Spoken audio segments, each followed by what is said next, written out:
بسم اللہ الرحمن الرحیم۔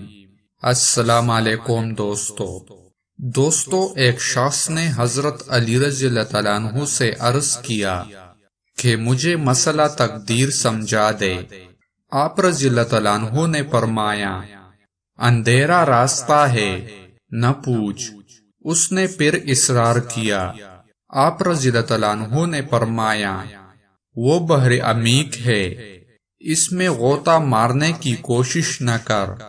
اس نے پھر وہی عرض کیا۔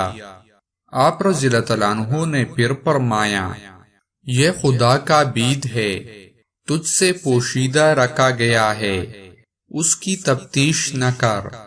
اس نے پھر وہی سوال کیا تو آپ رضی اللہ عنہ نے فرمایا، اچھا یہ بتا کہ خدا تعالیٰ نے تجھے تیری مرضی کے مطابق بنایا ہے یا تیری خواہش کے موافق؟ اس نے جواب دیا، مجھے خدا نے اپنی مرضی کے موافق پیدا کیا ہے۔ آپ رضی اللہ عنہ نے فرمایا، بس وہ پھر تجھے جس طرح چاہے استعمال کرے، تجھے اس میں کیا اعتراض ہے؟ ہر مصیبت کی ایک انتہا ہوتی ہے، اور جب کسی پر مصیبت آتی ہے تو وہ اپنی انتہا تک پہنچ کر رہتی ہے۔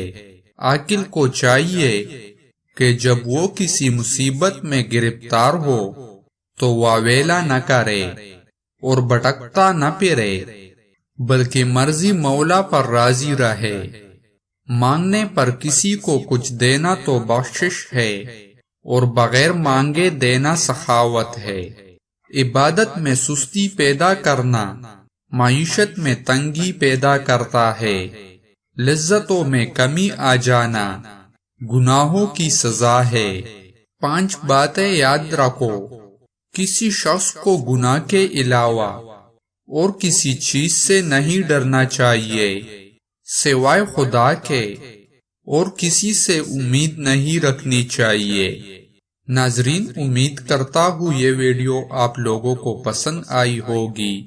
اگر پسند آئی ہے تو آپ سے گزارش ہے کہ مزید اسلامک واقعات اور بیانات سننے کے لیے ہمارے یوٹیوب چینل کو سبسکرائب کریں اور ویڈیو کو لائک اور شیئر کریں۔ جزاک اللہ۔